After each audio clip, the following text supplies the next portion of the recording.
So Battlefield 2042 is now, just around the corner. I mean, from the time this video comes out, we're only, I think, 3 weeks away from launch. That's insane to think about. I personally poured a ton of hours into the open beta, and I had a lot of fun with it, but as a long-standing fan of the series, the game isn't without its pain points. There are some major changes to the, I think what many would call the core Battlefield formula that we all know and love. Whether they're for the better or for the worse really depends on who you ask, because I've seen passionate arguments come from both camps. But what I think we're seeing here is a new chapter for the Battlefield franchise, more specifically, what the Battlefield name means, what it offers, and what you can do with it. And I think it's worth talking about before we get into the launch. G'day there once again viewers, this is your mate Kamikaze78 here, and today, let's talk Battlefield and the new era of Battlefield games I think we're entering at the start of Battlefield 2042.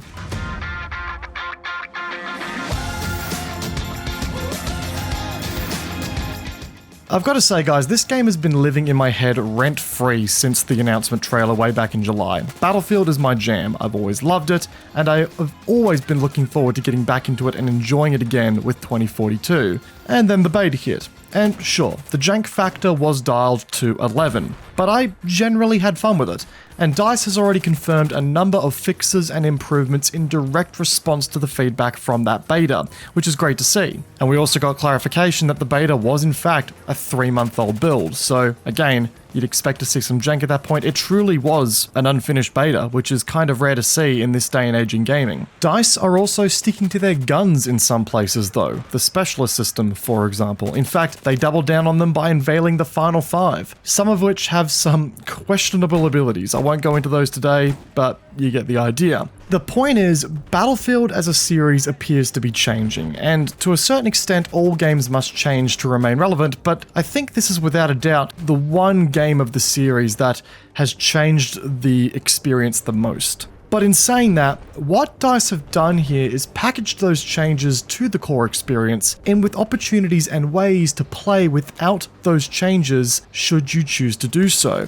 And I think the important thing to note here is that for the first time ever, Battlefield is no longer just a Battlefield game by your more traditional meaning. To some, the new all-out warfare mode with the specialists and the plus system might be the new Battlefield experience, if you will, but you can also tailor the game to fit what your meaning of a core Battlefield experience is, thanks to Portal. And then for good measure, we have Hazard Zone, something the franchise has never really done before and is completely different to all other forms of gameplay the series has seen. The point is, guys, Battlefield is no longer just a Battlefield game. It's an ecosystem of first-person shooter opportunities, and not just what you would traditionally expect from this series. The leaps in innovation they are taking, the long-term monetization of the game, everything points to the Battlefield franchise looking to take on new frontiers and offer an ecosystem of experience. Let's take a brief moment here to focus on specialists, because specialists are clearly here to stay, and I think it's somewhat silly to believe otherwise. You know, even as someone like myself who doesn't like them and I really am concerned about their implementation into a large-scale open warfare game, it's pretty clear that they are integral to the core of the game now from a gameplay perspective. Hazard Zone makes that pretty obvious, but more importantly, they are too integral to the monetization strategy of this game.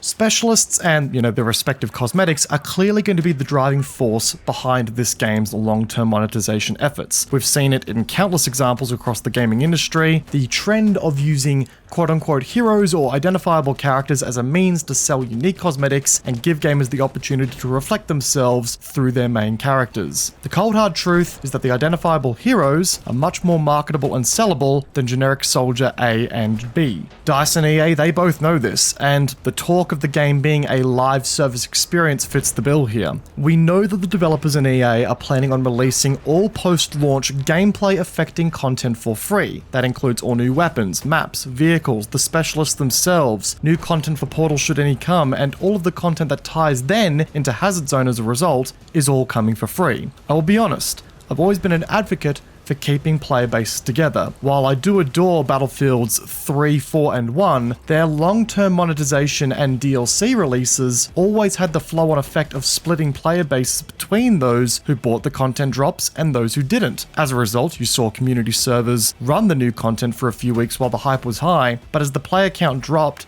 so did the servers offering that content, which kind of meant that your enjoyment of that new content that you paid for was limited by how many players bought into it as well. So by keeping the player base running off the same pool of content is a good step in my opinion to keeping the player base together and keeping the new stuff going longer. But that's of course at the cost of being able to sell something marketable in the content's place.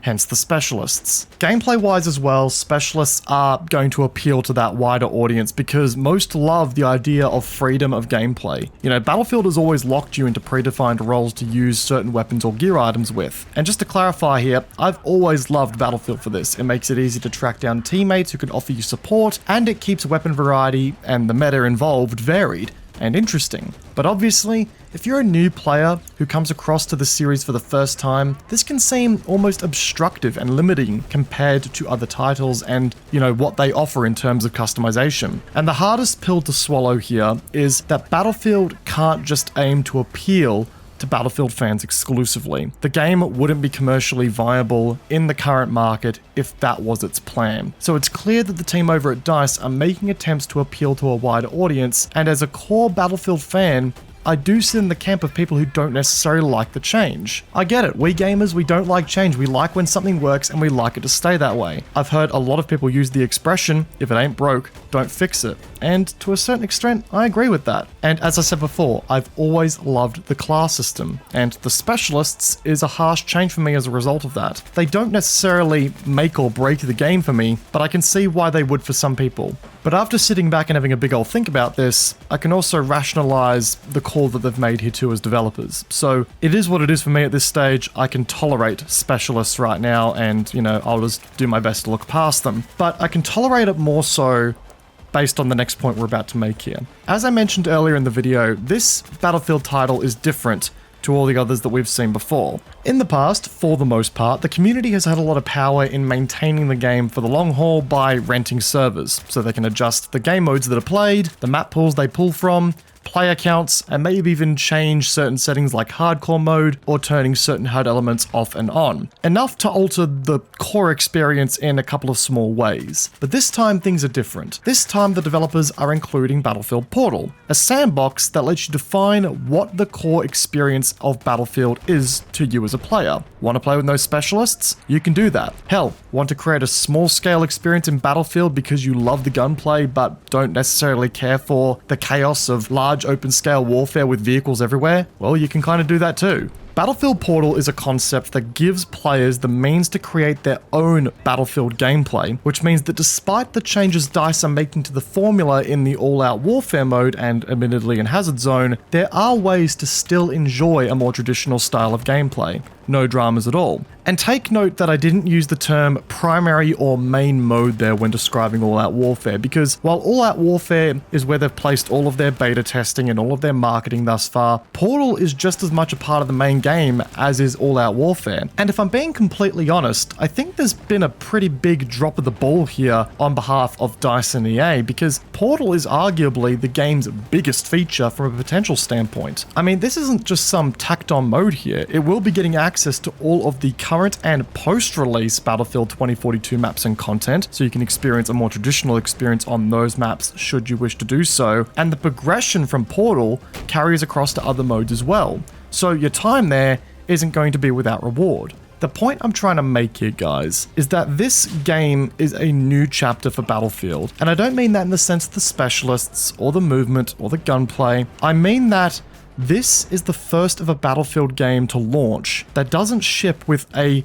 core defined experience. It ships with an ecosystem, it ships with a sandbox that players can mold into whatever they want to, like Play-Doh. I mean, sure, it may ship with a default or a base experience that they package into all-out warfare and leave you to do with as you please, but that's sort of an experience that aims to captivate as many people as possible into the franchise. But the core Battlefield experience is no longer the game's responsibility to define, it's the community's. And I don't think that's necessarily a bad thing. Battlefield Portal places the control of the game in the hands of the player, and therefore gives the community the power to create an experience for everyone. If we were in a situation where Battlefield 2042 was making all of these changes, like specialists, stuff like that, with absolutely no alternative in place to enjoy a more traditional experience by comparison, then, well, I'd be a touch more concerned myself. but DICE are using this as an opportunity to try some new stuff out while giving players the opportunity to return to older styles should they wish to do so. I mean, hell, I would never have expected a hazard zone in a game like Battlefield. If anything, that to me kind of feels like the tacked on mode in all of this. But with the game offering an evolution of what was once considered the quintessential Battlefield experience, a means to return to form, and then a strange hunt showdown / escape from Tarkov mashup in a Battlefield game, then it becomes clear to me that this game is no longer just trying to be your old style Battlefield game. It's trying to do a lot at the same time. It's trying to offer an ecosystem to shooter fans. And I'll be honest, I don't think the marketing and the beta of this game properly reflected that, which I think is why this game is seeing a lot of criticism right now in general. The players haven't had an opportunity to really test out what I predict is going to be Battlefield 2042's biggest feature. The fact that it's not just a quintessential older style Battlefield game. Hell, it's not even just a standard evolution of what Battlefield used to be either. It's all of this at once. As I said, it offers that ecosystem that lets you mold the game into what you want it to be. So, my only concern from there is, have they spread themselves too thin? Or are they capable of pulling this off? And for me, only time will tell. I've already said my piece on the beta, and considering that build, as we now know, is 3 months old, and well, it's been a while since the beta was out, then I don't really feel like I need to harp on the issues that we saw in the beta. I think the developers have heard enough of that, and I think they're working on it as they need to. And guys, I just want to point out here that I'm not here to say that you are right or wrong in looking forward to or having your hopes dashed about this game. If anything, I wanted to offer some thoughts as to how I see the Battlefield franchise developing. I've been reading a ton of discussion threads, watching a ton of videos, basically living and breathing Battlefield as of late. If anything, I wanted to offer some thoughts to those who would be interested in listening to them.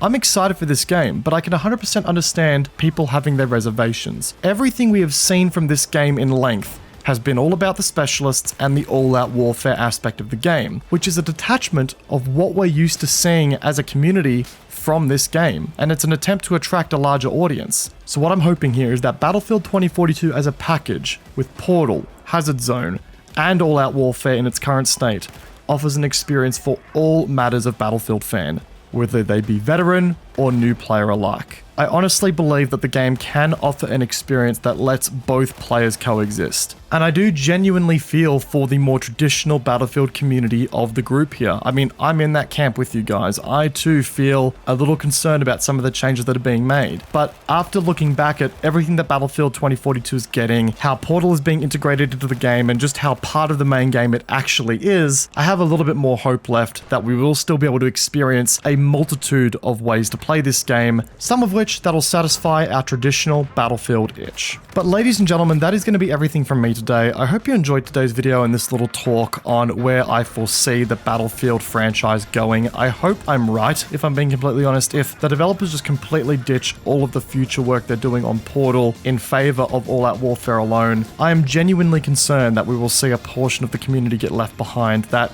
in my opinion, really shouldn't be. But I'm also hoping that at the end of the day, this is a chapter of the Battlefield franchise that welcomes a butt ton of new players to the game while keeping the veterans happy in their own right, and still allowing for both elements of the community to coexist. If you guys enjoyed today's video, please feel free to backhand the like button. It goes a long way to supporting the channel. And if you guys are new to the channel, consider subscribing. It goes a long way. We do a lot of our live streams here on YouTube, and it keeps you up to date with whenever we release future videos as well. As per always, guys, you can find my social media links in the description down below, so be sure to check those out as well. And as per always, guys, I hope you enjoyed today's video. Leave a comment down below on your thoughts. Have a good one, guys. Peace out, and I'll see you guys all in the next video. Take care.